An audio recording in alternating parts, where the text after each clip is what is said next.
자, 하나님이 사용하시는 사람, 온유한 자라는 주제로 말씀 나누고 싶습니다.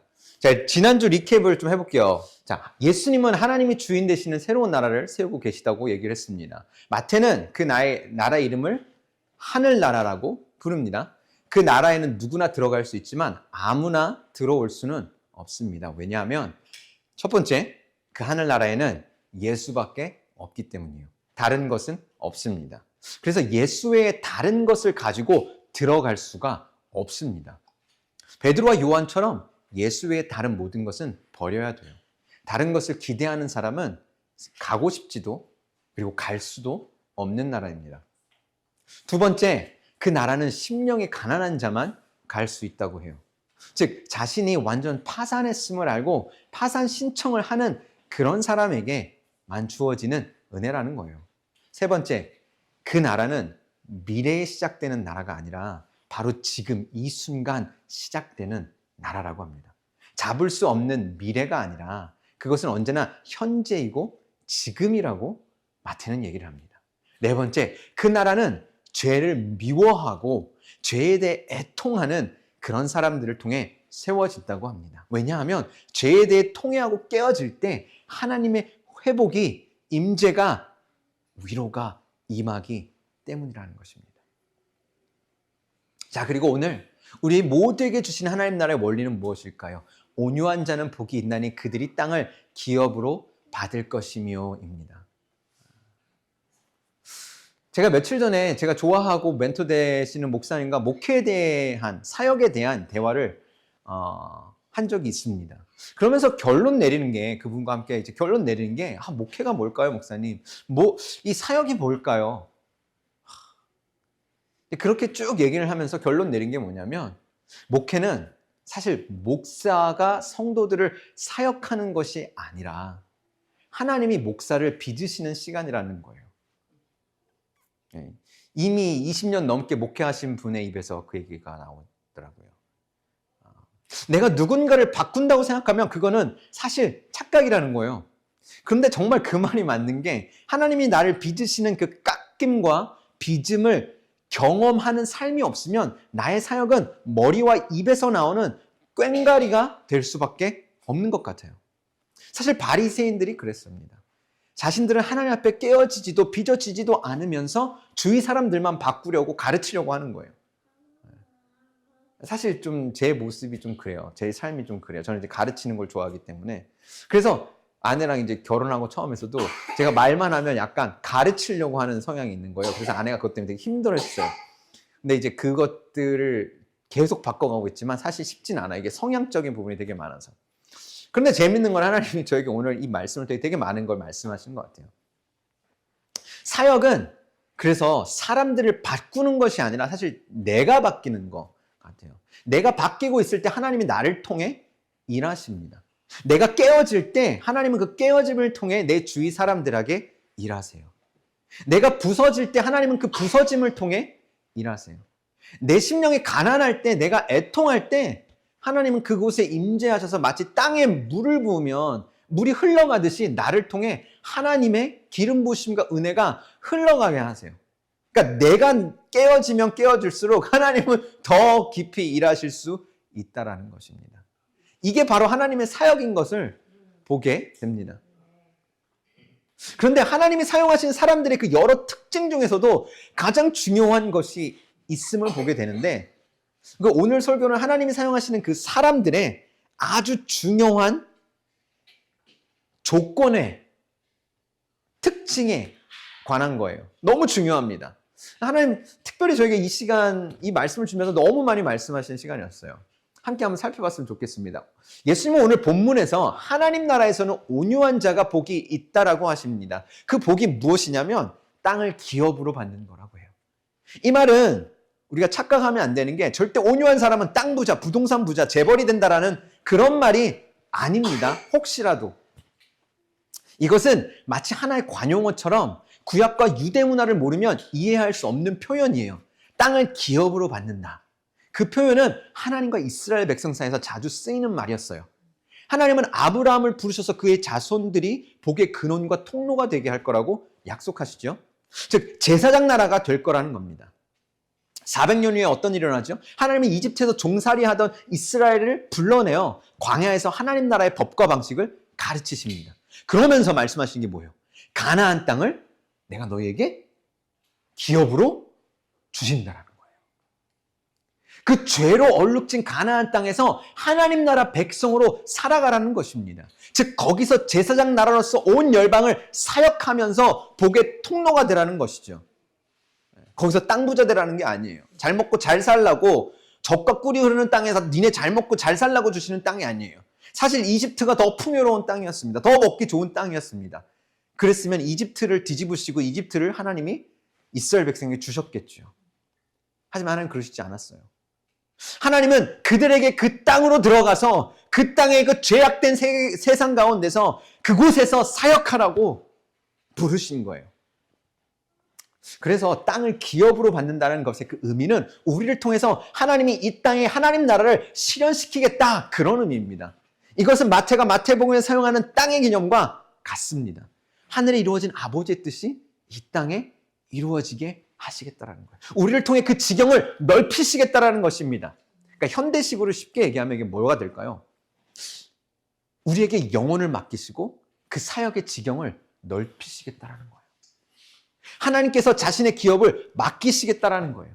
심지어 우리가 이 땅에서 기도로 그 기업 안에서 풀면 하늘에서도 풀린다라는 거예요. 여러분, 이 모든 보이는 세상은 보이지 않는 하늘의 세계에 의해서 통치가 됩니다. 하늘에 이루어진 뜻이 이 땅에 풀어지는 거예요. 하늘에 이루어지지 않으면 절대 이 땅 안에 이루어지지 않는다는 것입니다. 그런데 그 하늘에 이루어지는 그것을 우리가 기도로 이 땅에서 풀 수 있다라고 하는 겁니다. 그러한 하나님이 우리에게 주시는 기업은 뭐냐면 뭐가 될까요? 교회일 수 있어요. 목회자처럼 교회가 될 수 있어요. 선교지가 될 수 있어요. 비즈니스가 될 수 있습니다. 교육계일 수 있습니다. 미디어계일 수 있습니다. 정치, 예술, 문화, 경제, 과학계, 그런 곳이 될 수 있습니다. 중요한 것은 하나님 당신의 나라를 위해서 이 영역에서 누군가를 사용하시겠다라는 거예요. 하나님은 그 어떤 사람을 사용하실까요? 오늘 본문은 이렇게 얘기해요. 온유한 자에게 하나님 나라 기업을 주시겠다라고 합니다. 생각해 봤어요. 온유한 자가 뭘까? 이제 온유하다고 하면 우리가 부드럽고 말을 부드럽게 하고 젠틀하고 나이스하고 그런 것을 생각할 수 있어요. 그런데 오늘 제가 이 온유함에 쓰인 헬라어 단어 프라우스에 대해서 이게 도대체 무슨 말일까 좀 연구를 해봤습니다. 몇 가지만 말씀드리고 싶습니다. 고대 그리스에서 그리고 예수님 당시 그레코 로만 사회 안에서 이 단어는 다양한 동물에 비유되어서 사용되어집니다. 그 중에 대표적인 게 뭐냐면 말이에요, 말. 야생의 거친 말이 주인에게 길들여집니다. 그래서 주인의 뜻대로 움직일 수 있게 될 때 그 야생말을 프라우스 하다고 표현했어요. 그리고 또 군마 있잖아요. 로마 군마. 그 당시 군마로서 사용될 때 고대 헬라 문화 안에서도 그 군마로서 사용될 때 쓰여지는 단어였어요. 군마가 뭐죠? 전쟁에서 쓰이는 군용에 쓰이는 말이에요. 철저히 주인에게 복종하고 주인을 따르는 거예요. 그렇지 않으면 군마가 될 수 없습니다. 주인을 위험에 빠뜨릴 수 있어요. 그런데 재밌는 건 이 프라우스라는 단어가 동물뿐만 아니라 이런 동물뿐만 아니라 이 단어가 사람에게도 사용되고 했습니다. 그 중에 대표적인 게 뭐냐면 요세푸스가 쓴 아피온 반박문이라는 거 있어요. 어떤 사람이 부당하게 대우를 받아요. 무시를 당해요. 근데 그 상황에서 분노하지 않고 프라우스 했다고 쓰여져 있어요. 지금 무슨 말이냐면 무시받고 학대받을 때 어떤 목적 때문에 자신의 대우에 분노하지 않고 마치 길들여진 말처럼 가만히 있었다라는 거예요. 여러분 좀 들으시면서 온유한 게 좀 감이 잡히지 않으세요? 어떤 말씀이 생각나지 않으십니까? 저는 이 말씀이 가장 먼저 생각이 났어요. 이사야 53장 6절 7절이에요. 거기에 묘사된 메시아의 모습입니다.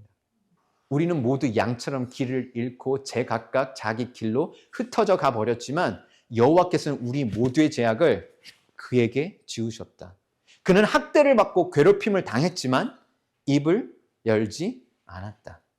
마치 도살장으로 끌려가는 어린 양처럼 마치 털을 깎이는 잠잠한 어미 양처럼 그는 입을 열지 않았다. 빌립보서의 말씀에 이렇게 쓰여 있습니다. 여러분 안에 이 마음을 품으십시오. 이것은 그리스도 예수 안에 있던 마음이기도 합니다. 쉬운 번역이에요.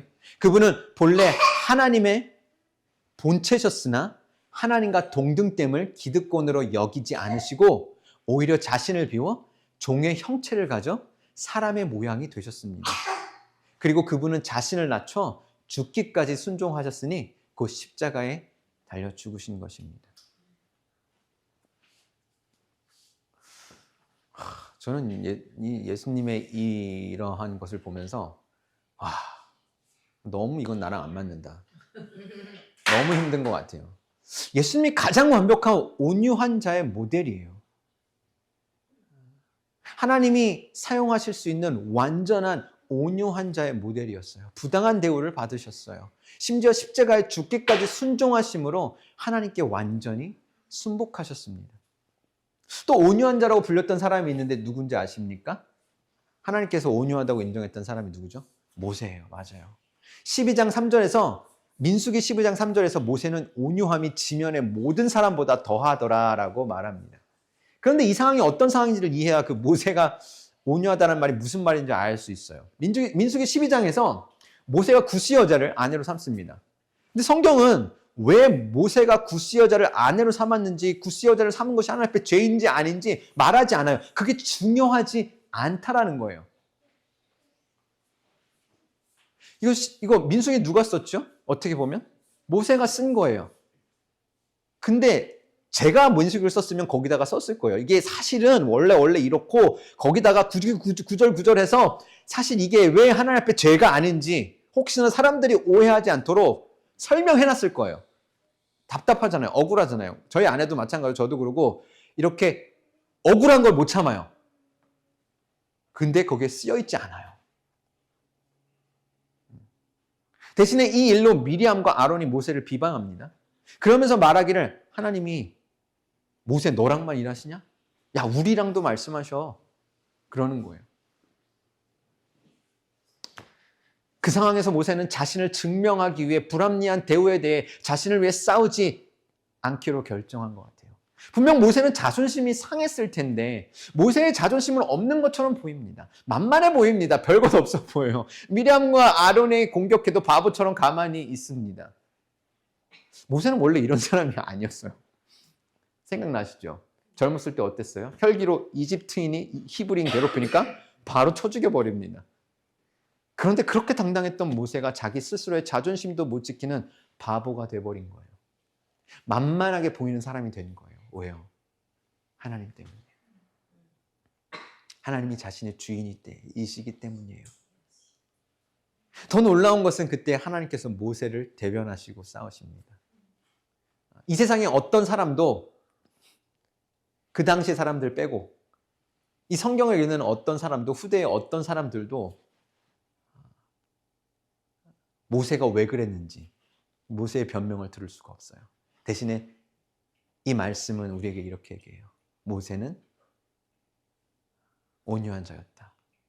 모세에게 중요한 건 사람들이 자신에 대해서 어떻게 바라보는 것이 아니라 하나님이 자신에 대해서 어떻게 바라보는지 그거면 충분했다라는 거예요. 저는 참 감동이 돼요. 한 명만 더 들어볼게요. 다윗은 어떤 사람이었나요? 다윗은 자신을 죽이려 했던 사울을 바로 옆에서 죽일 수 있었습니다. 하나님이 자신을 왕으로 기름 부으신 것을 알았어요. 사실 그렇기 때문에 내가 하나님 앞에서 기름 부음 받은 왕이기 때문에 사울을 죽여도 어떻게 보면 뭐 그렇게 나쁘다고 할 수가 없어요. 왜? 하나님의 주신 그 권리가 있기 때문이에요. 그런데 다윗은 사울 왕의 옷 한 끗도 한 자락도 건들지 않습니다. 살짝 건들죠. 그래서 자르죠. 그러고 나서 엄청 회개하죠. 사울은 계속해서 다윗을 죽이려고 합니다. 그런 사울을 다윗은 죽여버리면 되는데 대신에 광야에서 도망자 생활을 합니다. 약속하신 하나님의 때가 영원히 오지 않을 것처럼 보여요. 하나님이 분명히 나를 왕으로 세우시겠다고 사무엘 통해 기름 부으셨는데 영원히 오지 않을 것 같아요. 하나님이 일하시지 않는 것처럼 보여요. 그럼에도 다윗은 자신이 왕이 되기 위해 직접 싸우지 않아요. 나서지 않아요. 그러면서 그러는 거예요. 하나님이 나를 왕으로 기름 부으셨으니까 하나님이 그 모든 때와 상황도 타이밍도 하나님이 하실 거야. 하나님이 시작하셨으니 하나님이 이루실 거야.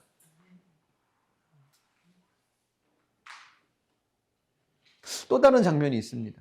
압살롬을 피해서 왕인 다윗이 도망갑니다. 다윗이 도망가는데 일반 백성 중에 한 명인 시므이가 저주를 합니다. 뭐라고 저주하는 줄 아세요? 막 쌍욕을 하면서 저주를 하는 거예요. 그래서 옆에서 다윗의 장군이었던 아비새가 분노하면서 싸움꾼이죠. 이 장군이죠. 저 시므의 머리를 베게 해달라고 다윗에게 얘기합니다. 저 같으면 바로 그렇게 하라고 했겠죠. 근데 그렇게 하지 않아요. 모든 사람들 앞에서 내가 왕인데 그 자존심이 완전히 바닥에 떨어지는 거예요. 모든 사람 앞에서 정말 일반 백성들이 다 있는 그런 곳에서 진짜 왕인데 욕 바가지를 저주를 받고 있는 거예요. 그런데 그 상황의 완전한 주권을 하나님께 돌립니다. 마치 사람들이 자신에 대해서 어떻게 생각하는지는 중요하지 않은 것 같아요. 중요한 것은 하나님이 지금 이 상황 가운데서 뭐라고 보시는지, 하나님이 나에 대해서 뭐라고 생각하시는지, 그게 중요한 사람 같아요. 사무엘하 16장 10절에서 이렇게 얘기합니다. 왕이 이르되 수르야의 아들들아 내가 너희와 무슨 상관이 있느냐. 그가 저주하는 것은 여호와께서 그에게 다윗을 저주하라 하심이니 네가 어찌하여 그리하였느냐. 할 자가 누구겠느냐 하고. 또 다윗이 아비새와 모든 신하들에게 이르되, 모든 신하들하고 아비새한테 이르되 내 몸에서 난 아들도 내 생명을 해하려 하거든. 하물며 이 베냐민 사람이랴. 여호와께서 그에게 명령하신 것이니 그가 저주하게 버려두라. 혹시 여호와께서 나의 원통함을 감찰하시리니 오늘 그 저주 때문에 여호와께서 선으로 내게 갚아주시라 하고. 그러니까 지금 보면 다윗의 관점은 철저히 지금 사람들이 자기를 어떻게 생각하는지 거긴 관심이 없어요. 중요한 건 하나님이 어떻게 보시는지. 여러분, 다윗이 원래 이런 사람이었습니까? 아니었어요. 어떤 사람이죠? 나발이 다윗을 무시하자마자 어때요? 막 부르르 파르르 막 떨면서 젊은 다윗은 어땠어요? 막 분노로 반응하면서 듣자마자 막 바로 자신의 부하들을 이끌고 나발을 막 죽이려고 찾아갔던 사람이에요. 혈기가 장난 아닌 사람이에요. 그런데 그런 그가 이렇게 변하는 거예요. 저희 작은 형님이 약간 좀 그런 사람이었어요. 작은 형님이 막 진짜 이렇게 막 파르르 떨고 막 부르르 떨고 불을 보면 못 참고 막 그런 분이었어요. 지금 이 설교를 안 들을 거라는 걸 알고 제가 얘기를 하는 거예요. 그래서 이전에 막 신학교에서 시험을 보는데 한 50명에서 100명 사이의 사람들이 시험을 보는데 거기서 앞에서 어떤 선배가, 신학교에서는 선후배 관계가 되게 중요하거든요. 근데 선배가 컨닝을 하고 있는 거예요. 그걸 보자마자 저 형님 어떤지 아세요? 책상을 빵 치면서 교수님이 앞에 있는데도 그래서 막 뭐라고 막 외치고 이게 막 뭐 이런 식으로 외치고 그냥 나가버린 거예요. 시험 안 보고. 그걸 못 참는 분이었어요. 옛날에도 막 맨날 싸움하러 다니고 매일 시계 깨지고 매들 때리고 뭐 그런 분이었죠. 근데 그분이 지금 저는 진짜 하나님의 기적인 것 같아요. 목사가 돼서 와, 지금 보면 그런 혈기를 볼 수가 없어요. 막 욱하는 걸 볼 수가 없어요.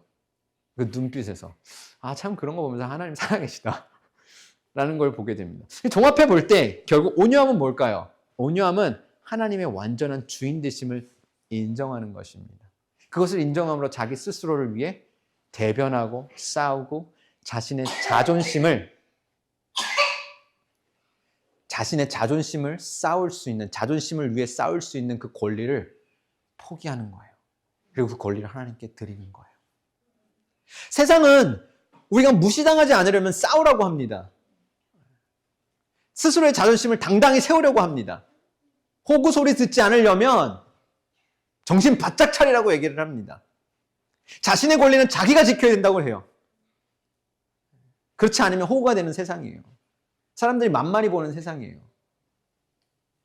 목사도 관리를 잘해야 돼. 안 그러면 사람들이, 성도들이 만만히 본다고 얘기를 해요. 네. 저는 자존심이 아주 강한 사람입니다. 저는 강강약약의 사람이기도 해요. 저는 어렸을 때 또 키가 작았어요. 거기에 공부도 못했어요. 그리고 어머니, 아버지는 나이가 많으셨어요. 그래서 또 아버지는 머리도 벗기셨어요. 심지어 학교에 어머니가 오셨을 때 다른 어머니들이 저희 어머니한테 그랬대요. 아, 할머니가 온 줄 알았다고. 그런 얘기를 저희 어머니한테 들었어요. 이제 그렇게 학교 생활하면 어떻게 했어요? 누가 조금만 무시해도 가만히 있지 않고 싸우겠죠. 자존심이 세기 때문에 어때요? 싸워요. 맞아도 싸워요. 대부분 싸우면 맞았죠. 그래도 싸워요, 또. 가만히 못 있죠. 예수 믿고서도 사실 제일 힘든 거는 무시당할 때예요. 주님을 위해서 무시당하는 건 괜찮아요. 근데 함부로 그런 게 아니라 예수를 믿는 사람들끼리 가정에서, 학교에서 그렇게 함부로 취급을 받으면 너무 힘들어요. 분노하는 거예요. 군대 있을 때도 부모 욕하는 고참과 치고받은 적이 있어요.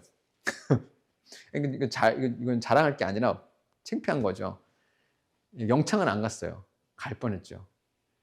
예수님 때문에 받은 모욕은 괜찮아요. 팔레스타인에 선교사로 있을 때 저희 가정 침도 맞고 돌도 맞고 머리에 10대들한테, 저는 20대 후반인데 10대 애들한테 손찌검 당하고 정말 어려웠어요. 근데 예수님 때문에 당하는 거로 너무 기뻤어요. 사실 선교사들도 대부분 핍박받는 건, 예수님 때문에 핍박받는 건 되게 잘 받아들여요. 근데 여러분 그거 아세요? 선교사님들이 선교지를 떠나는 99%의 이유, 통계가 그렇게 얘기를 한대요. 그거 뭔지 아세요? 관계가 깨지는 거예요. 다른 동료 선교사들하고 사이가 안 좋아지는 거예요. 서로 자존심 싸움을 하는 거예요. 가만히 안 있죠, 저도. 말을 절대 안 줘요, 저는. 여러분 여기 계신 분은 다 아시겠지만 저는 말 한마디 잘 안 줘요. 한마디 하면 두마디 하는 그런 성격이에요. 그런 성격 때문에 박사 공부하면서도 부당한 대우를 받거나 미국 학생들에게 언어 때문에 무시를 당한 일이 없었어요. 다른 애들은 동양인이라고 무시를 당하거나 외국인이라고 무시를 당하거나 저는 안 당했어요. 네. 끝까지 싸우거든요. 지금도 가장 어려운 건 무시당할 때 내 마음 가운데서, 합당한 대우를 받지 못할 때 내 마음 가운데 일어나는 감정들이에요. 하나님께서 지난 15년간 제 삶의 가장 큰 기도 제목이, 하나님께서 제게 주신 어떤 가장 큰 기도 제목이 뭐냐면 온유와 절제였어요. 그게 가장 안 되는 것이기 때문이에요. 이전에 말씀드렸지만 운전하면서 이런 모습이 막 많이 드러납니다. 직장에서 함부로 취급당하면, 지금도 무시당하면 막 올라옵니다. 마음이 어렵습니다. 그러면서 모세와 다윗과 예수님의 삶을 묵상합니다. 또 하나님 앞에 회개하고, 또 내가 왜 그랬지? 하나님, 제 안에 하나님의 마음을 부어주세요. 또 그럽니다. 그래서 오늘 설교는 사실 처음부터 끝까지 하나님이 저에게 말씀하시는 거라고 생각을 해요. 지난 2주 동안 하나님께서 이 말씀을 통해 제게 너무나 많이 말씀하시고 계세요. 온유한 자는 하나님과 친밀한 사람입니다. 하나님의 살아계심을 경험하지 않으면, 하나님의 살아계심을 인정하지 않으면, 하나님이 이곳에 계신 것을 보지 않으면 절대 온유할 수가 없어요. 가만히 있을 수가 없어요.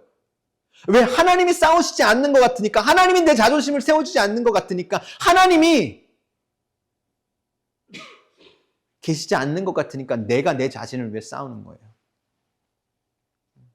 온유한 자는 하나님과 친밀한 사람이라고 했습니다. 하나님이 살아계심 앞에서 자신을 내세우지 않는 사람입니다. 예수가 주인이기에 자기 스스로를 높일 권리를 포기한 사람입니다.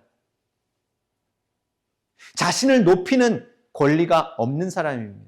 오직 예수만 높이는 그 권리를 가진 사람입니다. 자신의 힘을 자신을 위해 쓰지 않는 사람입니다. 자신의 자존심을 자신을 위해 쓰지 않는 사람입니다. 예수의 자존심을 위해서는 목숨을 걸지만 자신의 자존심을 위해서는 아무것도 하지 않는 사람입니다. 더 놀라운 것은요, 우리가 우리의 자존심을 십자가에 못 박을 때 하나님이 일하십니다. 가만히 있지 않으세요. 모세를 보시기 바랍니다. 다윗을 보시기 바랍니다. 하나님이 모세를 높이십니다. 하나님이 다윗을 높이십니다. 하나님이 예수님을 높이십니다. 우리가 십자가에 죽을 때 하나님이 쓰시기에 너무 편한 사람이 되는 거예요. 우리가 십자가에 죽으면 하나님은 하나님의 때에 하나님의 방식으로 우리를 부활시키십니다. 하나님은 우리 인생을 낮추실 때가 있습니다. 가정에서, 교회에서, 직장에서, 사회에서, 사역 가운데 무시받고 합당한 대우를 받지 못할 수 있어요. 가장 가까운 사람에게 함부로 취급을 받을 수 있어요. 저는 잘 모르는 분인데 이용규 선교사님이라고 분이 계세요. 유명한 분이래요. 저희 학교에서 며칠 전에 잠깐 배웠어요. 그런데 그분이 그러시더라고요. 하나님이 낮추실 때 더 바짝 엎드려야 된다고. 어떻게든 막 살아남으려고 또 안 낮아지려고 막 머리 바짝 들고 버티면 안 된대요. 하나님이 높이실 때가 또한 있습니다. 하나님께서 하나님 앞에서 낮아짐을 배우지 않으면 하나님이 사람들 앞에서 높이실 때도 하나님을 바라볼 수가 없어요. 군마는 아무도 없이 홀로 있을 때도, 전쟁의 한가운데 있을 때도, 어떤 상황에서도 상황과 환경에 흔들리거나 상황과 환경을 보지 않고 주인을 보고 주인의 손길에 의해 움직입니다. 주인이 움직이면 움직이고 주인이 멈추면 멈춥니다. 주인이 자신을 어떻게 보는지가 중요합니다. 사람들이 자신을 어떻게 평가하는지는 중요하지 않아요. 다윗이 그랬던 것처럼 그 수많은 백성들이 왕인 자신을 어떻게 보는지 그게 더 이상 중요하지 않은 거예요.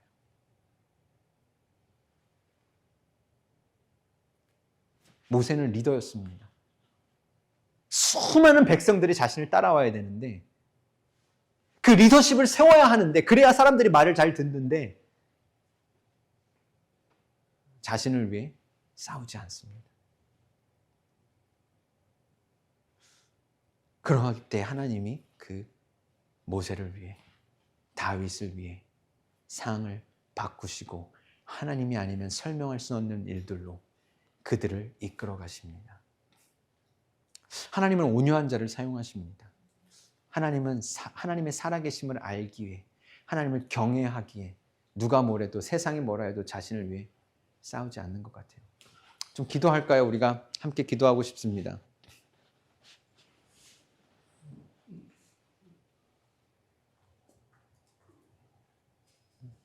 어떻게 보면 저에게 있어서 이 프리스코의 시간, 학교에 출근하고 휴스턴에 있었을 때는 훨씬 더 대접을 잘 받았어요. 휴스턴에 있을 때는 제 직분이 매니저였어요. 네. 그래서 그런 매니저 미팅도 참여하고 그랬어요. 근데 여기 달라스에 와서는 완전 그 IT에서도 그냥 말단 직원이에요.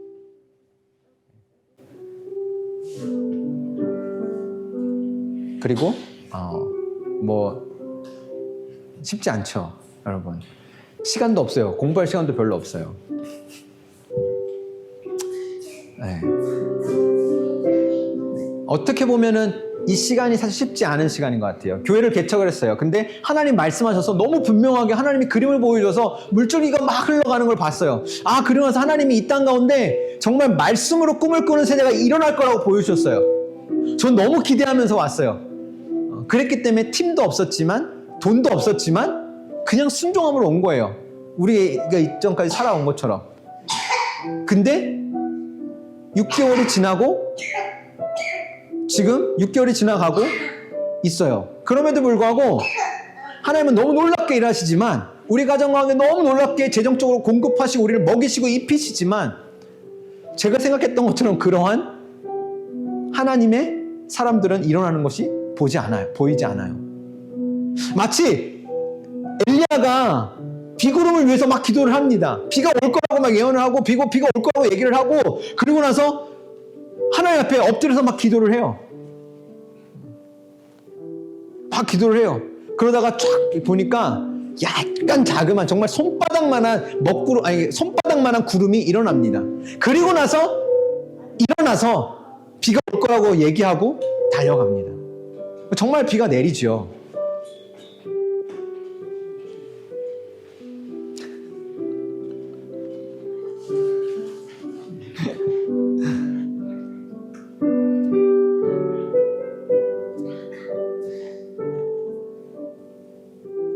그러니까 여기 있으면서 하나님이 그러시는 것 같아요. 하나님이 이 모든 상황을 알고 계세요. 하나님이 원하시면 사람 한 명을 보내시는 게 어렵지 않아요. 사역자 한 명을 보내시는 게 어려운 게 아니에요. 저는 그걸 봤어요. 하나님이 하시는 사람들 모으는 거 그거 아무것도 아니에요, 정말. 근데 마치 어떤 느낌이냐면 하나님이 일부러 아무도 못 오게끔 딱 가둬놓고, 야, 여기 교회는 절대 오지 마. 아무도 여기는 접근하지 마. 어떤 목적을 위해서 그렇게 하시는 것처럼 느껴질 만큼 그런 것 같아요. 하나님이 더 낮추시는 것 같아요. 근데 하나님이 그러세요. 더 바짝 엎드리라고, 더 바짝 낮추라고. 당연히 어렵죠. 뭔가 사람들이 오지 않거나 아니면은 뭔가 내가 정말 나의 마음을 당해서 하나님 앞에서 막 정말 마음을 당해서 하나님 앞에 예배하고 설교하지만 아무런 일이 일어나지 않죠. 그러면 마음이 어렵죠. 유튜브에도 별로 반응이 없고 뭐 보는 사람도 없고 그러면 어렵죠. 근데 하나님이 그 어려운 마음을 제 안에서 드러내시는 거예요. 왜요? 제가 왜 어려워요? 내 뜻대로 되지 않기 때문이에요. 주인은 아무런 것도 관심이 없고 그거에 대해서 아무것도 어렵지 않은데 주인이 아닌 내가 어려운 거예요.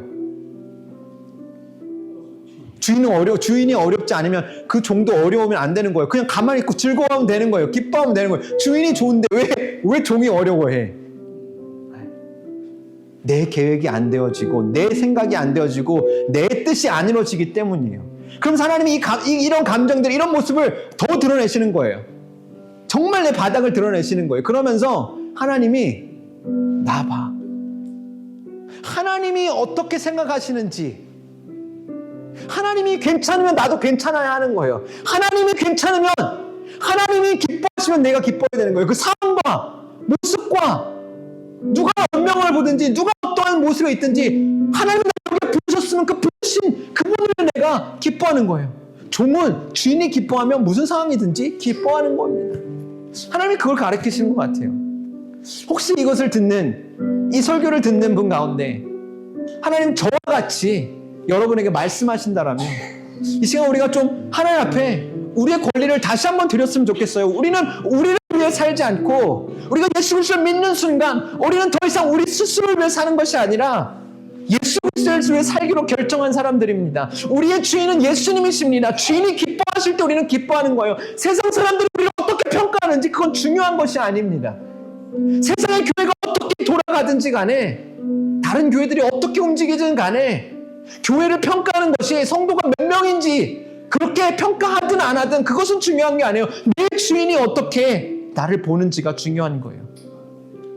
나를 높일 권리를 포기한 그 사람으로 우리를 부르십니다. 나를 위해 내 자존심을 사용할 그 권리를 좀 하나님 앞에 들으셨으면 좋겠습니다. 남편과 아내의 관계에서, 아이들과의 관계에서, 또 학교에서, 또 우리 사회에서, 직장에서 때로는 우리가 받고 싶은 대우와 합당한 취급을 받지 못할 수 있어요. 여러분, 이 상황은 하나님이 모르시는 게 아니에요. 하나님이 알고 계시는 것입니다. 하나님은 다른 세상을 알고 계셨어요. 신부님만큼 저주하는 것을 하나님은 똑똑히 보고 계셨던 거예요. 하나님이 그것을 허락하신 거예요. 예수님이 십자가에 죽으시길 때까지 모욕과 침을 맞으며 옷 빨개 벗김을 당하고 조롱을 당하면서 모든 사람에게 그 모욕을 당할 때 하나님은 그것을 명확하게 보고 계셨어요. 아무도 그 예수를 위해서 대변하지 못하게 하셨어요. 그때에 하나님은 예수님을 죽음에서 살리시고 부활시키십니다.